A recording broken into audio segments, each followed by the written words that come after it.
you cruising through life not always knowing what direction you were headed? Let Live on Purpose with Dr. Paul Jenkins be your guide. Live on Purpose will give you insights into your life and show you how you can become the driver and captain of it. No more aimless wandering. By learning the principles that govern happiness and wealth, you will be able to make personal progress that you have only dreamed possible. And now, here's your host, the shrink who expands your life, Dr. Paul.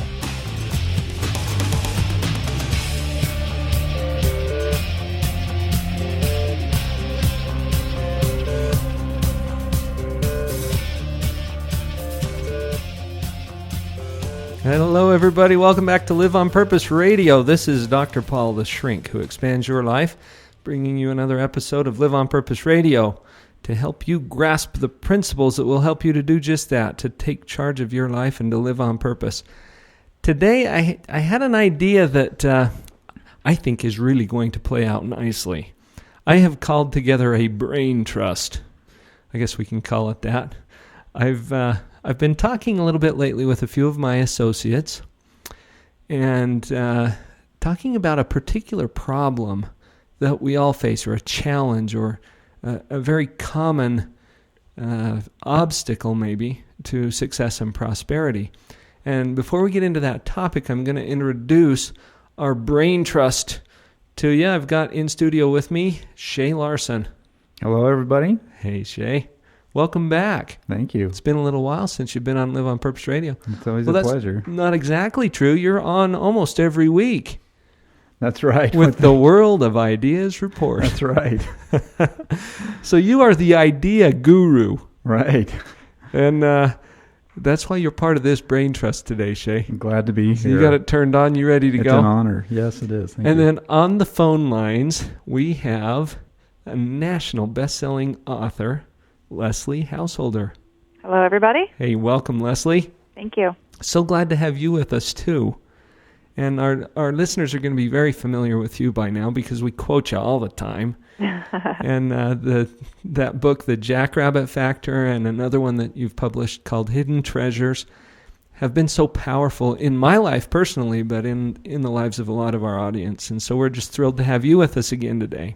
Thank you so much. It's a pleasure. And you are part of this brain trust, too, because, well, here's the thing. Let me just set up this topic, and then we'll have some discussion.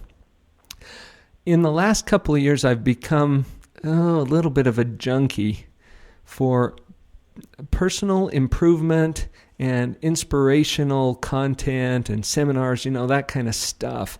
And I just can't get enough of it. And I go to these events, or I listen to a CD set or a program, and I get all excited, and I think, wow, that is so cool, and it's just resonating with me. It's just ringing.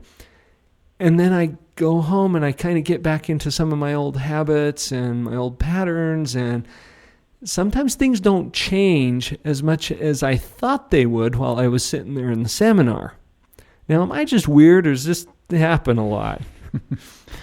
Well, I can tell you from my coaching background, this is a core question that seems to come up through everybody in different language. They don't always say, "Why can't I do what I want to do?" Mm-hmm. But through different language, it always comes up that they have desires. They actually know the answers. Often they do. Yeah, a coach can reveal answers to people, and it's like, "Yeah, I know that, but help me do it." Mm-hmm. And a good coach focuses on helping people do things. So it comes up all the time, and I feel like the challenge there, the solution to this challenge is epic proportions in anyone's life. I mean, we're talking about a real problem here. Why can't I do what I want to do? I know what to do. I know I've got to be a better person. I know I've got to help these people more. I know I want to get rid of my fear. I know I want to be a better husband, a better provider, a better this and that. Why don't I just go do it? What stops me? What's all that stuff that keeps me from doing that? Waking up in the morning and just being someone who just goes and does it. Mm-hmm. That's the question, and the value to getting this answered in your life is incredible. Oh. Yeah. I'd like to, you described the scenario of attending a seminar, feeling really great, getting, feeling like there's changes taking place inside of you, and then coming home and very quickly going back into the old habits and wondering if it was even worth the trouble of going in the first place. And that was my life all through the 1990s, especially. Is we were seminar junkies. My husband and I were we attended at least 100 seminars over those years. And the reason we kept going is because while we were there, it gave us enough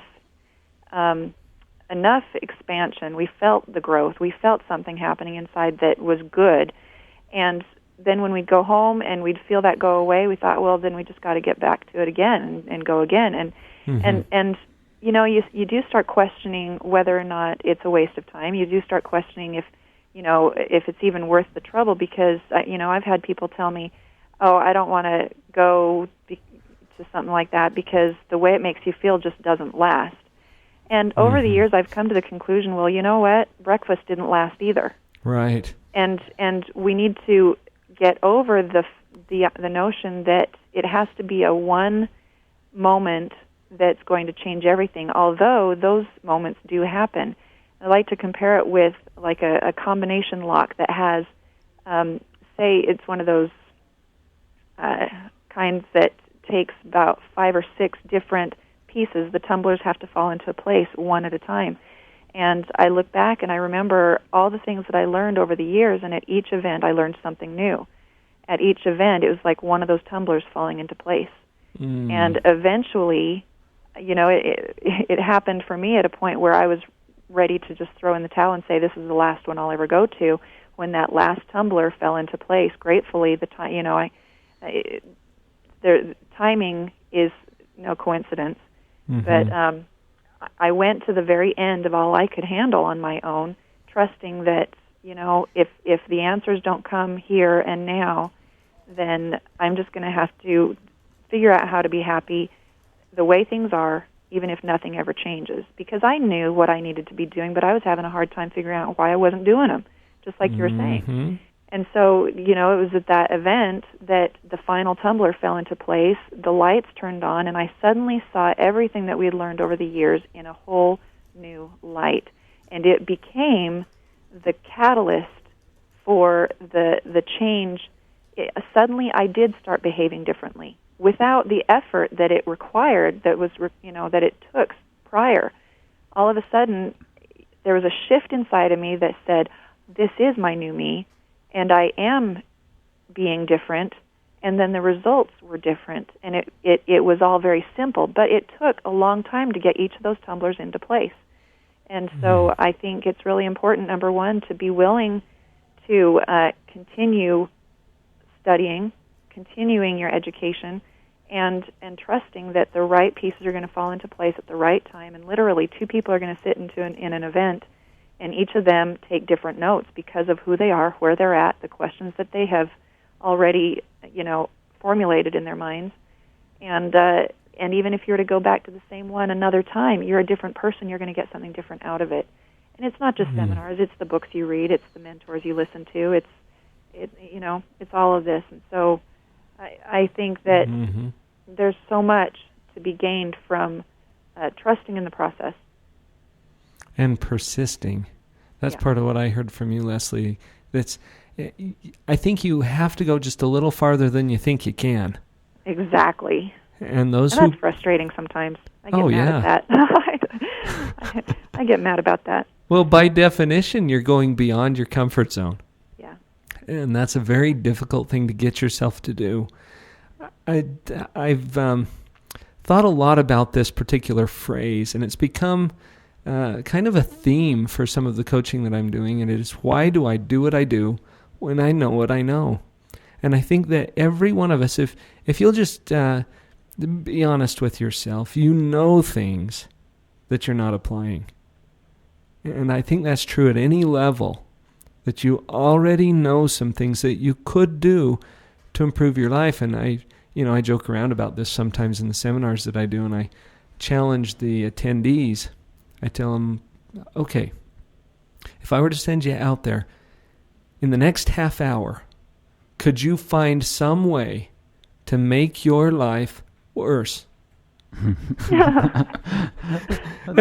me think. Let's see, that take about 30 seconds. And it gets a chuckle every time because they weren't thinking along those lines. But as soon as I suggest that to them, oh yeah, they can come up with, a dozen things that would for sure make their life worse, and they can do it within a half hour. It wouldn't be hard to do. No, not at all.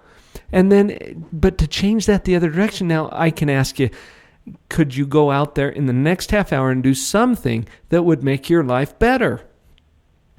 Well, they can come up with those answers too. Mm-hmm. So why aren't we doing the things that we know? And that's the purpose of this brain trust today.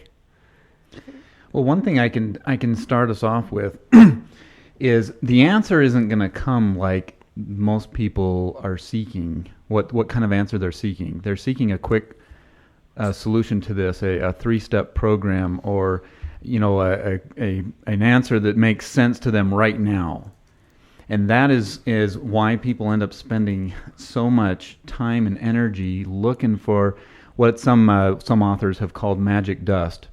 Mm-hmm. People are seeking this knowledge, and I can tell you, the pursuit of success is not an intellectual pursuit alone.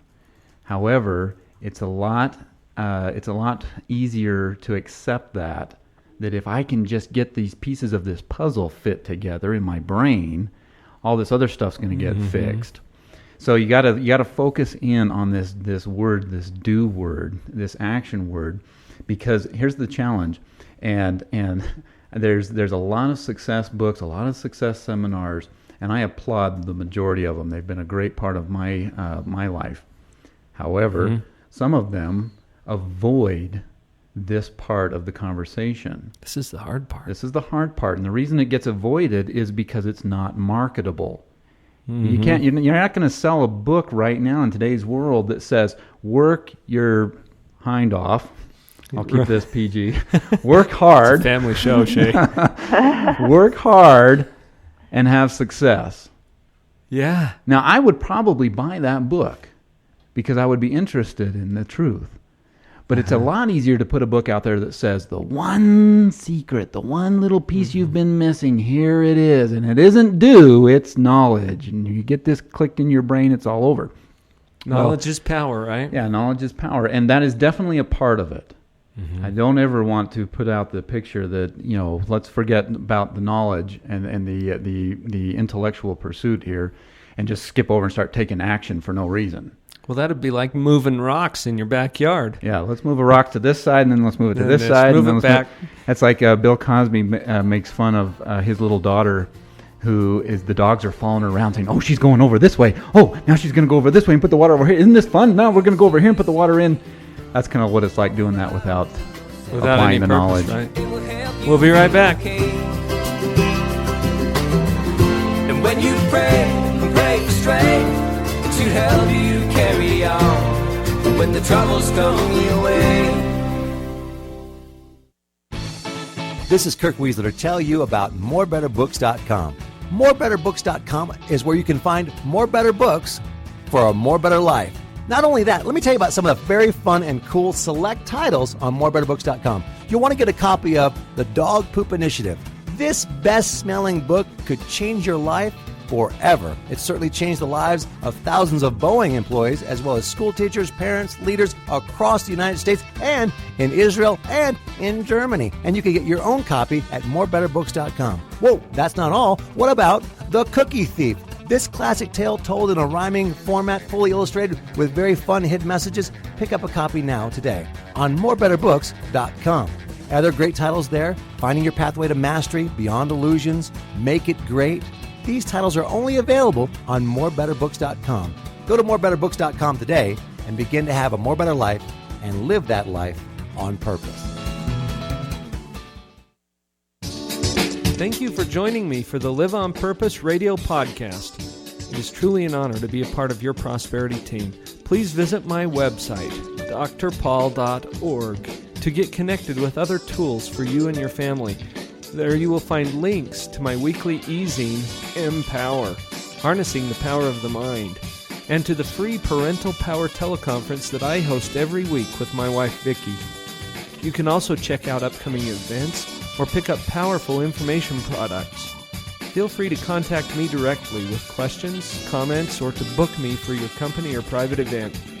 Email me through Dr. Paul at liveonpurposeradio.com.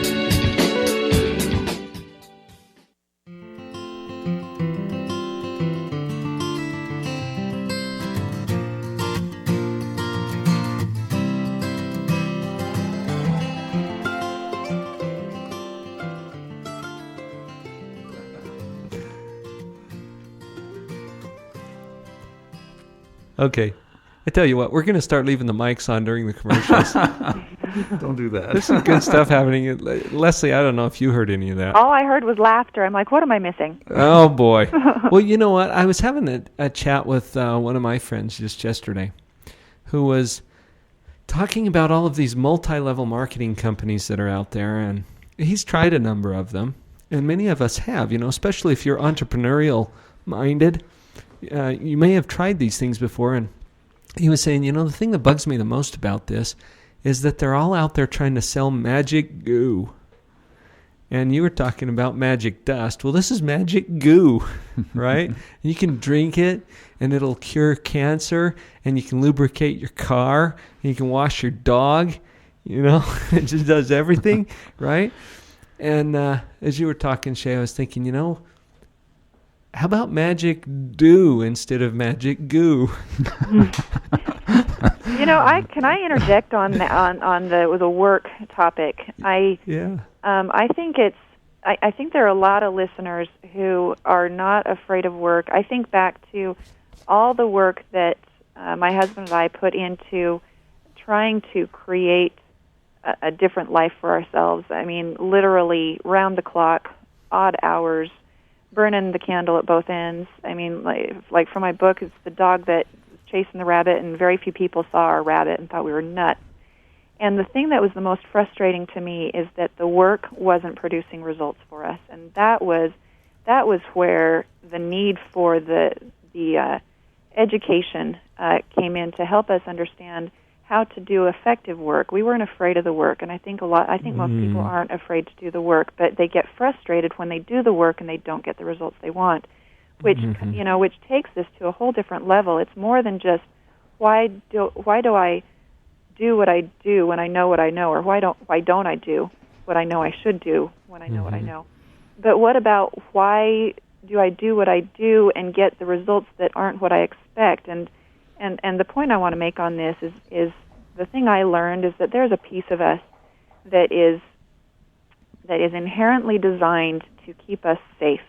It's the part of us that keeps our heart beating all day long. It's the part of us that keeps us breathing through the night. I mean, if you were to consciously have to remind yourself to beat that heart of yours, how long would you have lasted on this planet? There is a piece of us that is designed to keep us safe. And it's also the piece of us that has an image of who we are and what we're entitled to.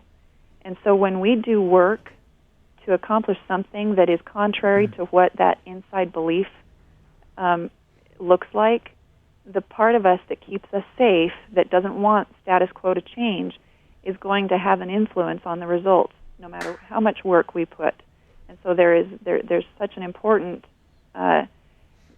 it's so important to put the pieces together, the work and the understanding on how to change that part of us that wants to keep us safe. And it's not there to sabotage us. It's just trying to keep us safe. And what safe means to me and any one of us is, change is not always safe. What I experience now, I may not like it, but it's the devil I know. Leslie, that makes me think of two things, one concerning do and one concerning the knowledge. Concerning the work, somebody that has a challenge getting to work, and I know a few of these individuals personally, some of them come through my coaching programs where they do know what to do. They know what they need to do, and it just becomes this matter of, I just can't get in the habit of it. I got to hire an exercise coach. I got to hire, somebody to keep me accountable. And there's value in that, in people, and having people that help you stay accountable. However, if you look at the root cause of that person, why can't they get it done? Why can't they stick to it? One thing I found is they haven't counted the cost of what they're doing. They haven't taken a moment to step back, or actually it's usually, for me personally, it's more than a moment. It's a period of my life where I if I'm going to take on something, I need to count the cost of that. And the principle of counting the cost is, it's taught in the scriptures, it's taught in lessons of some of the most successful people in the world. But to actually sit back and say, am I willing to do what it takes to make this happen? That mental process doesn't happen quite often for some people, because they see what's exciting about it. They see, God, I want that. Yeah, that looks great. I want to have that. I want to have the happiness. I want to have the wealth. I want to have all that stuff. And then it's like, well, what do I got to do? And they just jump into the process. And for them, it's a negative response to have to let their brain process the difficulties they might face, the challenges that come up. It's almost taboo for them to think, oh, I might have to deal with problems. They don't. Their mind is set to, let's just be positive. Let's think positive about this. And there's a lot of wealth in positive thinking, but it is not negative to count the cost of what you're about to do, and to make sure that you are willing to go through that.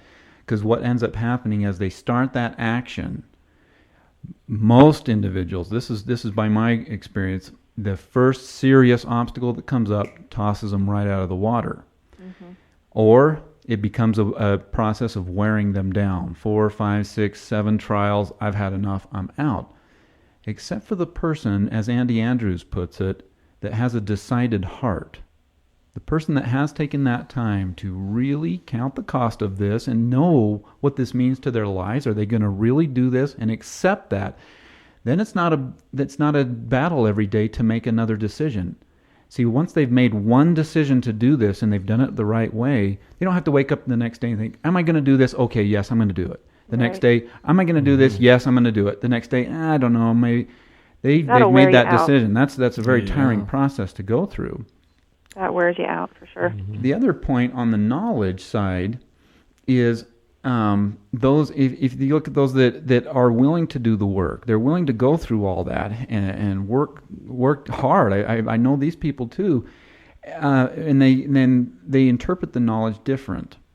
I think Bruce Lee put it best with this one. I love his analogies because he's a martial artist, and it always applies to some kick flying around. Right. Well, Bruce Lee said that he cannot give you of his cup, meaning he can't show you how he does what he does, if your cup is full of your own opinions. Mm-hmm. Or to put that in more modern terms, if you're so full of your own opinions, if you're so caught up with the way that you see the world, you're not open to a new perspective, and that's what it takes. Some people think, as soon as you prove to me that this is different knowledge, then I will empty some of my cup and put it in. But the truth is, you've got to let that out and become a student and coachable.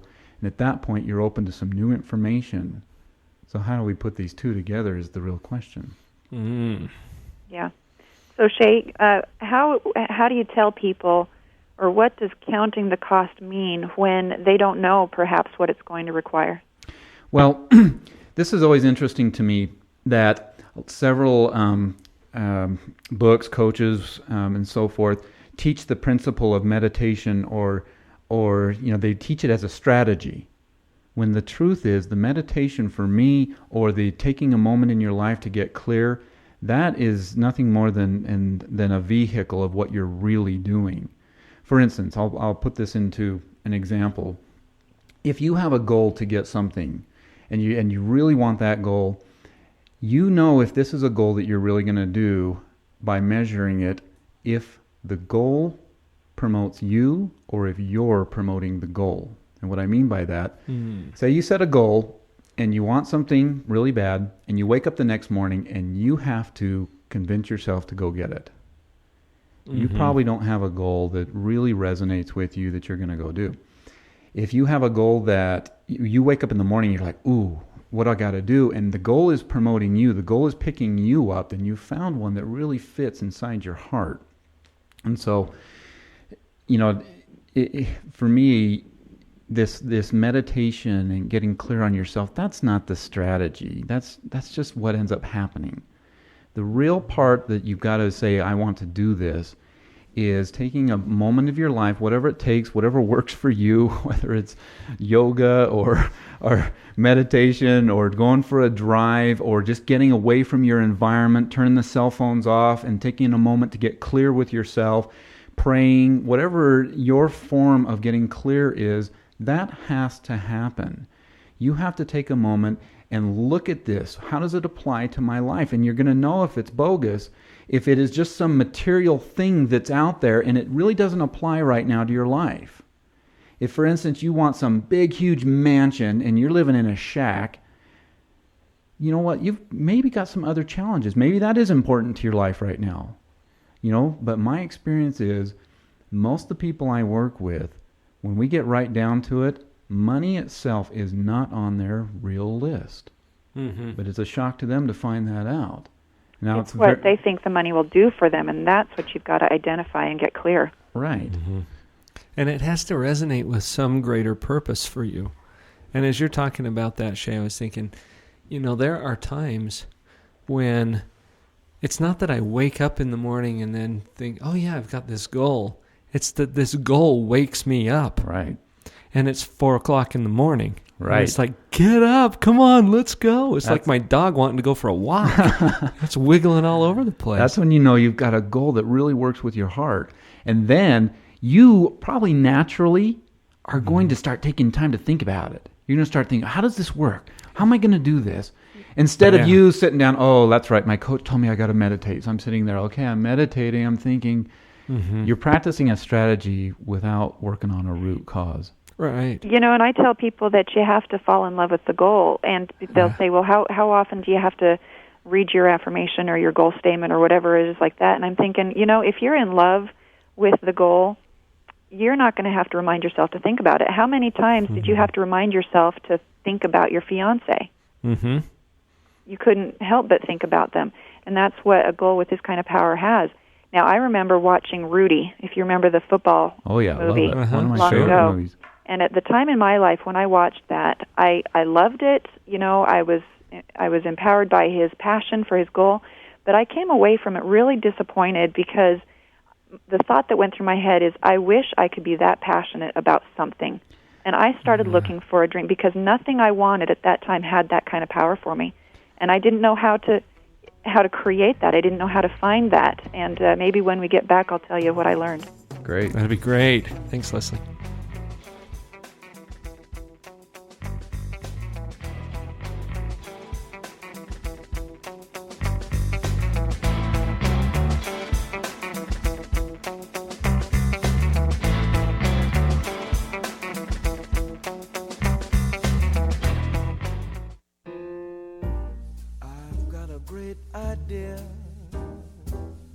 This is Shaye Larsen, IdeaOrbit.com, with the World of Ideas Report.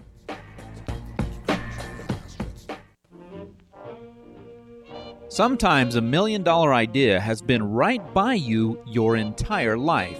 For two London-based entrepreneurs, the idea was right on their feet. What do you get when you cross a sticker and a sneaker? The answer is a big idea that is taking off in Europe.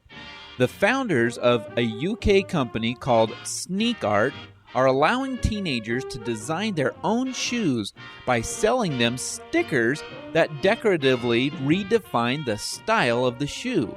They have stickers that fit just about any style of shoe, and the process is simple.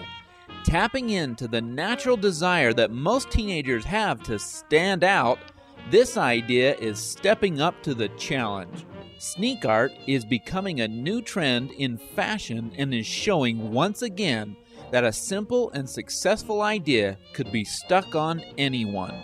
Congratulations to the Sneak Art Company for a high-stepping, fast-sticking idea.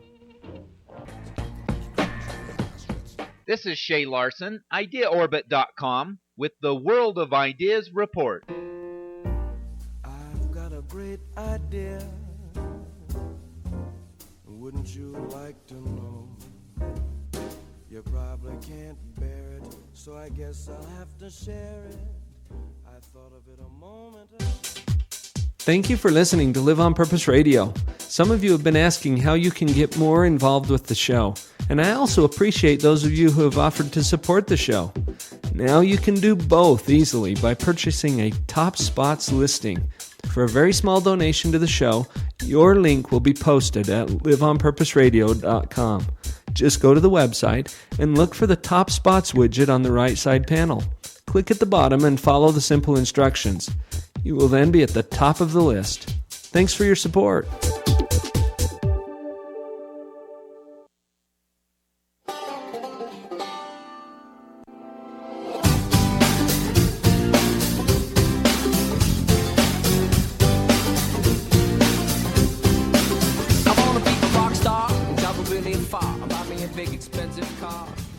All right, we were just left hanging on the edges of our seats. Leslie, you're talking about this passion, just having this desire to have something that compelled you to move and to have that kind of passion. You got to finish your story. Well, I forgot what I was going to say. Oh no! I'm just kidding. Well, like I said, I had watched Rudy. I was inspired by it, but I was frustrated because I wanted to feel that way about something. And every time I thought I had my eye on a goal that I could really love, a week later, the passion was gone. It wasn't getting me out of bed. It wasn't inspiring me or motivating me to do anything. I was just really all I could do just to want to get out of bed. And that's not how you feel when you really have your eye locked on a goal that you can put your heart behind. And so one thing I learned was that there is a true principle that says, seek and ye shall find.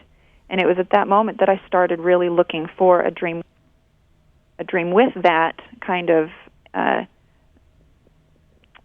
pull for me. Mm-hmm. And essentially what it came down to was beforehand I was looking for goals, but all of a sudden I started looking for a goal that could create that kind of passion in me. And you say, and here this was setting a goal to find a goal. That's a goal. You see what I'm saying? The principle works on any level. And so I started looking, and what came wasn't a goal that had that kind of passion for me. Instead, what came my way were experiences that took me through a new kind of set of challenges that I wasn't really excited about having. Oh. And yet it carved out a place in my heart for the goal that I could love. Mm. And so what it did, I started looking for something that would create that kind of passion.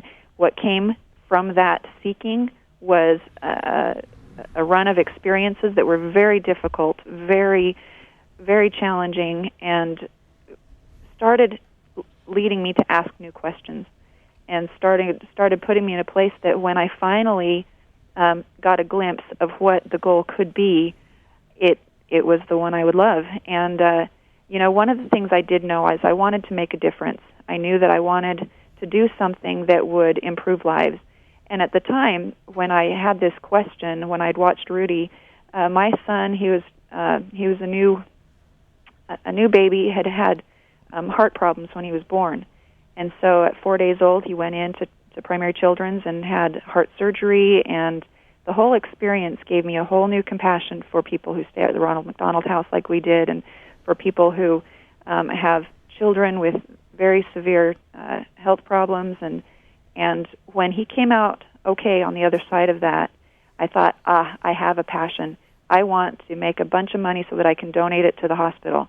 And a week later, it wasn't there anymore. And I thought, what is wrong with me that I can't have a goal that just drives me? And that's when I asked this question. I want to find something that can make a difference, that really drives me.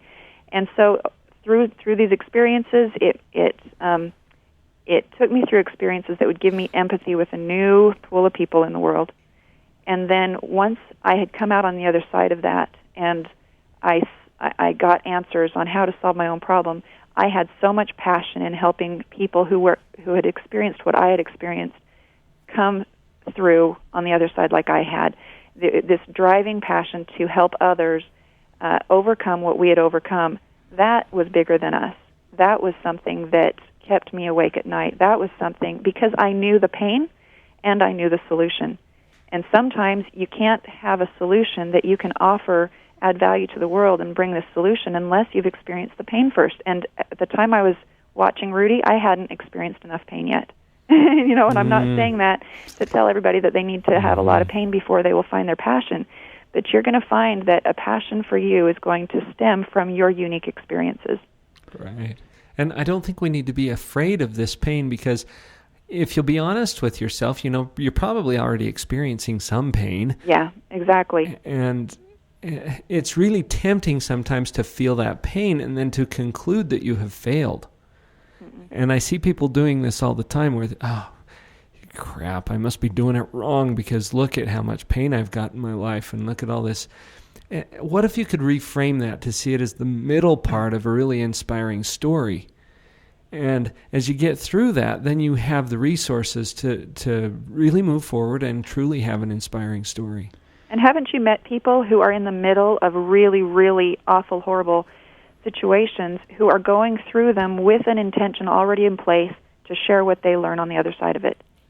Mm-hmm. I mean, I've met people who are in the middle of really atrocious situations, but they've already determined that one day they're going to speak to people on how to get through this, even though they hadn't quite figured it out themselves yet. What a great story this is going to make. Yeah, exactly. I've actually asked clients before, please get through this because the world needs your story. The world needs this testament to whatever problem you're going through. Mm-hmm. I was thinking while you were mentioning that of something that happened to me once when I was kind of at a pinnacle in my career. At least I felt like it was at that time. I was starting to have a lot of success in my definition of it, and was enjoying my work, and I was invited to speak at some larger events, thousands of people, not just a few hundred, and I thought that was a great thing. And I remember speaking at one of my first times speaking in front of a large crowd, and there was a couple thousand people in the room, and I got up, and what I said made them laugh. They were taking it serious, and everything worked, and I got off the stage, and I just felt great, and a lady came up to me, and she said, "Boy, you're amazing. I wish I could be like that someday." And at that comment that she made to me, made me realize that I sent the wrong message to her.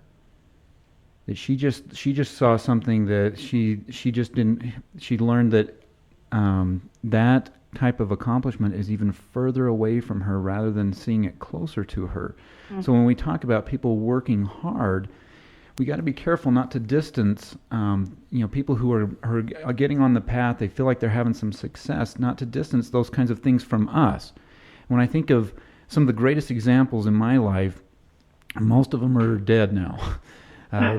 Gandhi, Mother Teresa, these kinds of people, people that have had a huge impact on the world.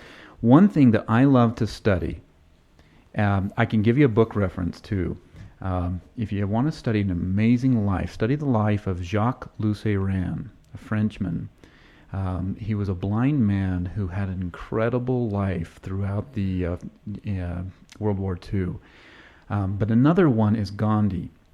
Gandhi amazes me. The reason I like to study these kinds of lives is because, as the world would put it, they had nothing. And they demonstrated incredible power, or what we're talking about today, incredible do. They made things happen. Their actions, like when we talk about working hard and not accomplishing much, their actions accomplished incredible amounts, and that's why I like to study them.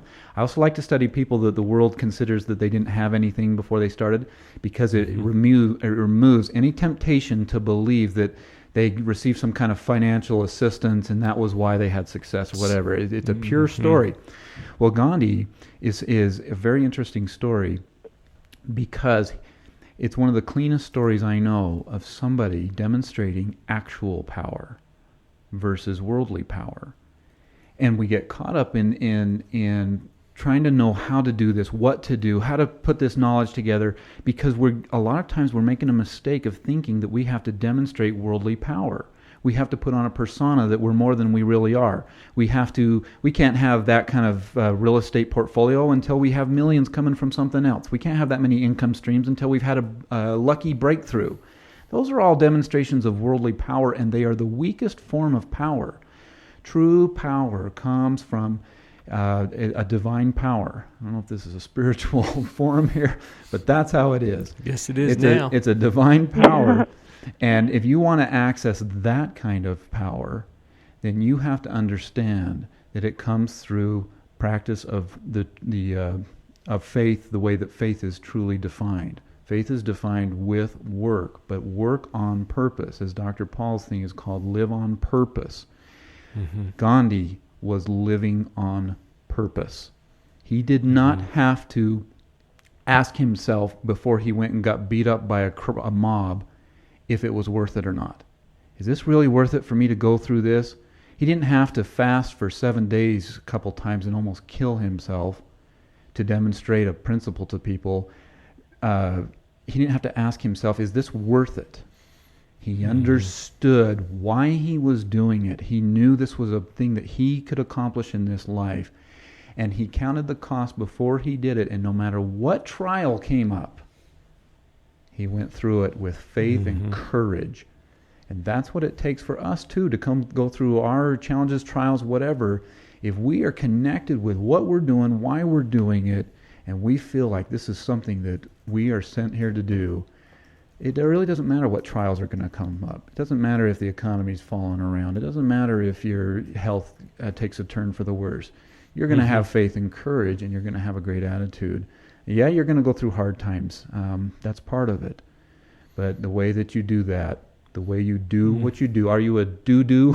Are you a do-don't? Be a do-do. Be a do-do. Yes. I'm not sure if we're going to be able to market that one. You know what, as you're talking about this, so really that perspective is so powerful that this adversity or this challenge that I'm facing right now is the middle part of a very inspiring story. And if you have that perspective, you're not at the end. You're at the middle. And that's a huge, huge difference. And I would challenge that people that are in that place right now, if they're feeling like they're burdened, they're challenged, they just haven't taken a moment to count whether this is worth it or not. It might be.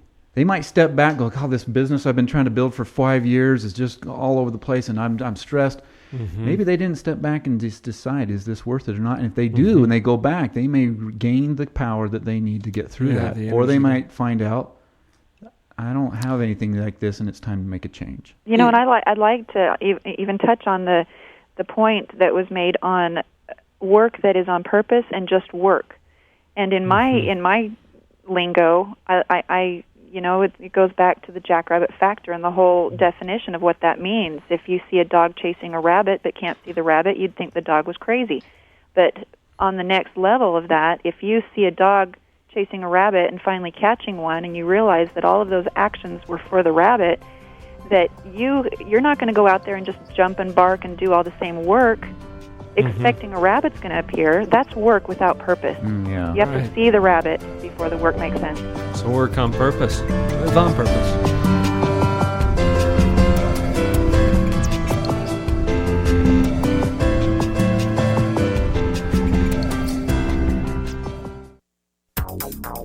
If the pile of books you want to read is growing faster than the pile you have read, then Abundant Reading Systems can help you.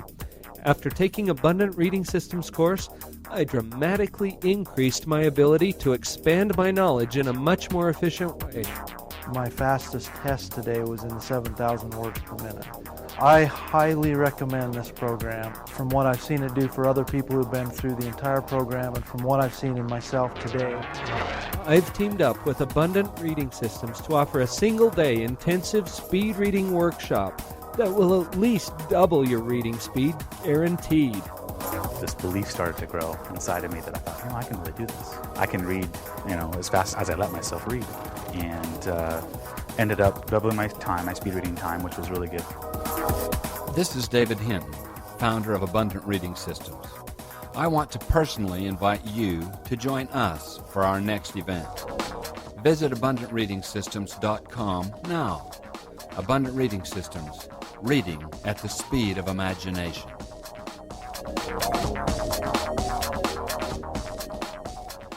Raising kids is one of the most challenging and rewarding experiences we can have in life. Your children didn't come with an owner's manual, so it's up to you to learn whatever will assist you in your role as a mom or a dad. Join me and my husband, Dr. Paul, for a free weekly discussion about all of the hot topics in parenting. Listen to what others are saying about these calls. By applying the things I've learned through the Parental Power calls, I'm finally becoming the mom I always thought I would be. I really like to use Parental Power as kind of like a reference book. So as I have concerns with my parenting, I like to be able to look up on the blog and then listen to whatever podcast seems closely related. So I like the variety of topics, the variety of age groups that are addressed. I'm on the Parental Power calls as often as I possibly can because I know I'm going to come away with something I can apply to being a parent that very day. Let us join your parenting team through Parental Power. Just send an email to Dr. Paul at liveonpurposeradio.com to register for the live calls. Or just check us out first through the link at drpaul.org. All of the previous calls are posted on our blog site, where you can also add your own input. Let's team up to start parenting on purpose.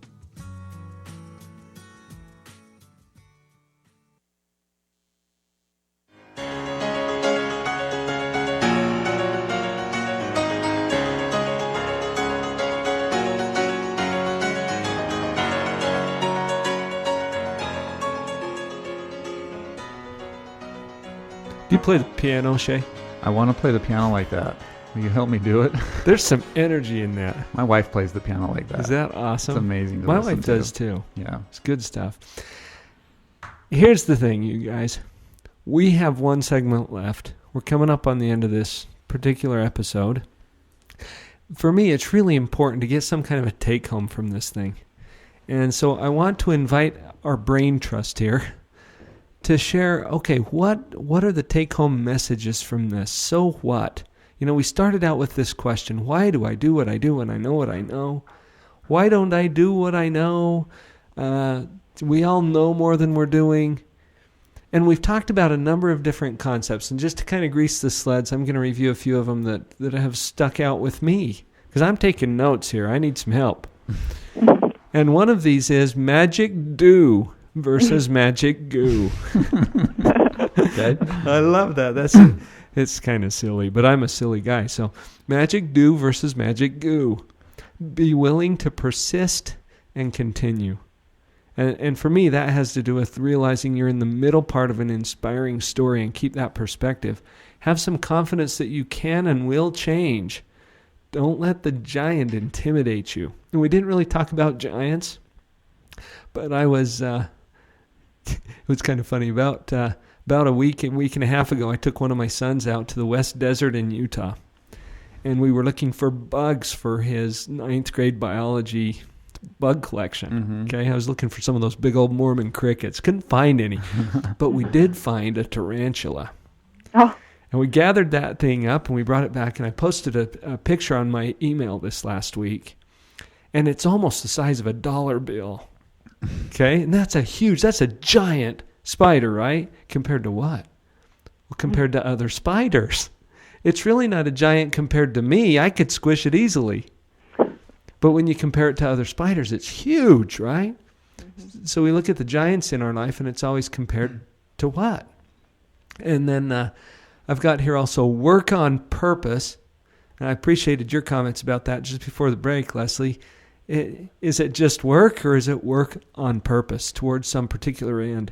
And that makes it a construction project. And then count the cost.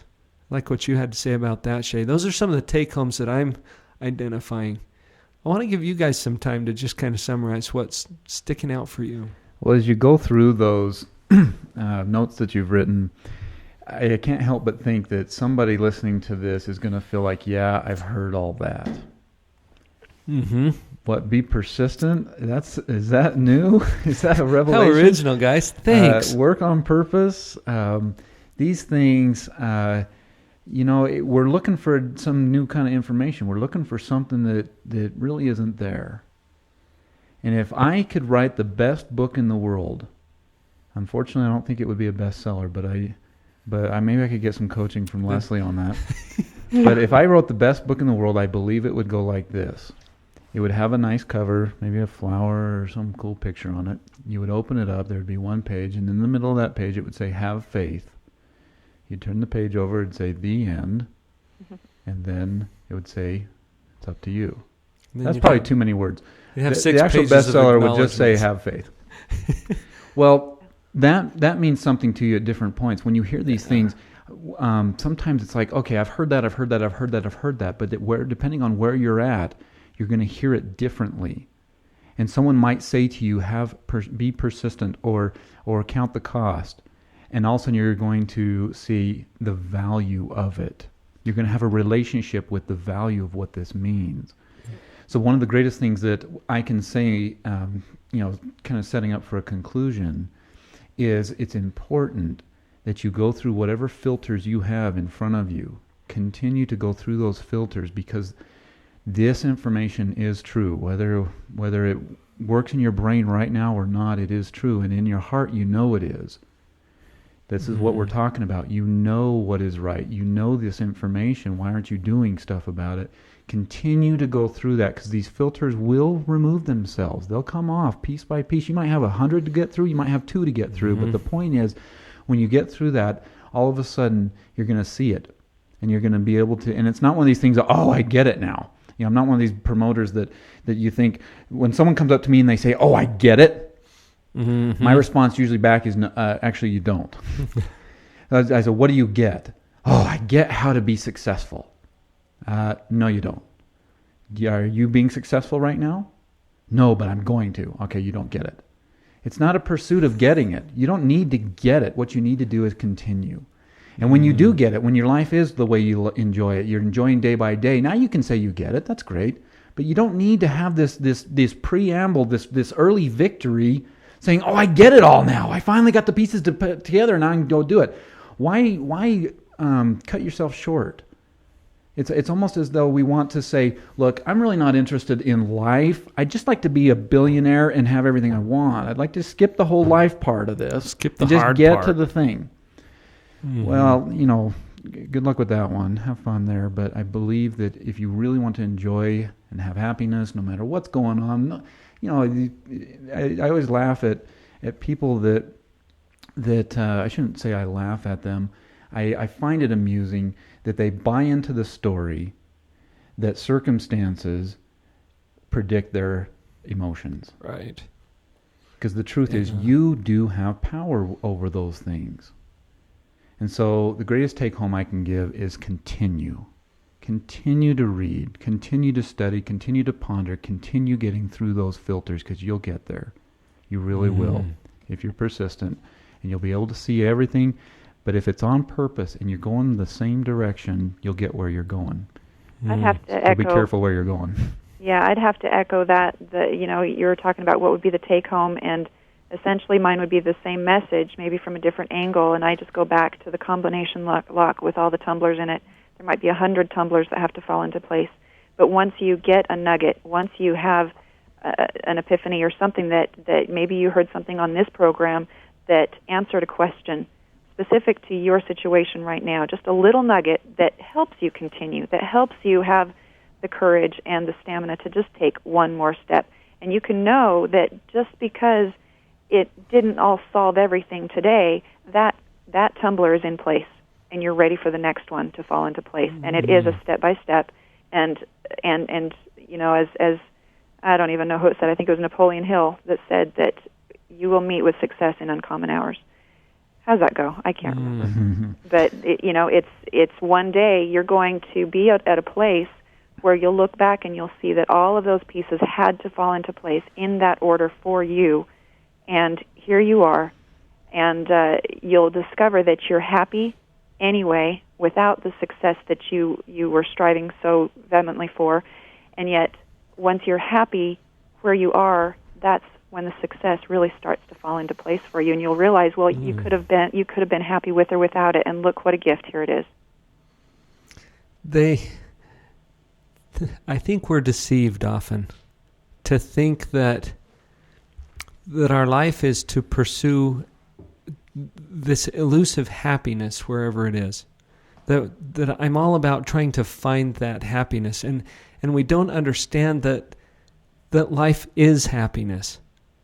That when you make that choice and you can, it's like what you were saying, Shaye, that the circumstances just don't matter that much. And the most inspiring stories I know have that as a central theme. Look at all of this stuff, and despite all of this stuff, I found happiness, I found peace, I found joy. And if you could experience that, what else matters? And the money and the stuff and the success, all of that can be part of the picture. But don't be deceived that that is the end goal. If you can choose happiness, that defines success. In my mind, that is the definition of success. You're going to choose happiness, and you realize that you have the power to choose that. And the truth is, you have all that you need right here in this moment. You really do. It's That's when right. we get thinking about what we don't have for next week that we think we need, we're already projecting ourselves into a place of lack, where in reality, today, in this moment, I've had food, I've had a roof over my head, I have air to breathe, I have relationships. We have all that we need right now to be happy in this moment, and that's where it begins. Yeah, that's right. I think those are some pretty good take-homes. I hope that all of you who are listening find your own take-home. Whatever it is that's ringing with you is the most important thing that we have said or introduced. And even if we didn't say it, if you thought it, and if you were inspired to have some kind of an insight, that's the most important thing for you. Run with that and persist. Continue. I want to give a little introduction to an event that's coming up, because the three of us are going to get together soon, and we do this for two reasons. One of those reasons is it's just fun, and the other reason is the three of us, and you guys correct me if I get any of this wrong. It's important for us to find ways to truly help people to succeed. Now, I don't have the power to make any of you succeed. But if I can help you to think of the things and to get yourself to do the things that will bring that success into your life, that's what I want to do. So we're going to collaborate on this. Shaye, do you want to talk a little bit about that event that's coming up? Well, what inspired this was the question we're talking about today. Because as soon as Dr. Paul is the one that mentioned it, that his clients have been asking, why do I do what I do when I know what I know? And we're like, yeah, we hear that all the time. Yeah.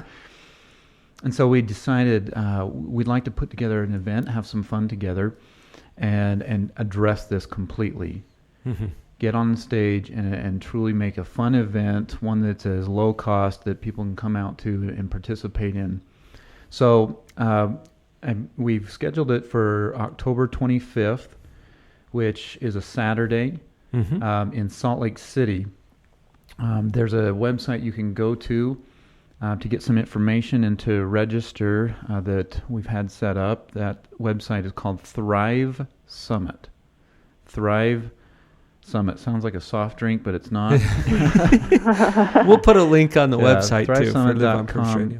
You can register at that link, but come on down and hang with us for a day. We're going to address this topic, and I believe that the collaboration of Dr. Paul as a clinical psychologist and experience in working with difficult situations in relationships and family, and Leslie's experience of breaking through in her personal life and becoming a best-selling author, and what we bring from my company to the table of business solutions and helping people advance their ideas, I think it's going to be a unique event where you can come and participate kind of in a multidisciplinary platform and get some breakthrough for yourself on this topic.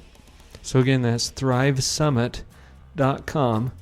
And there's some neat blog posts there, too. Go read what we've had to say about that. But we would love to have you join us on October 25th in Salt Lake City. Leslie, thank you for joining us. It's been great. Shaye, thank you so much. Thank you very much. This is the Brain Trust, the Thrive Summit Brain Trust. We'll look forward to seeing you guys later on. Go out there and live on purpose.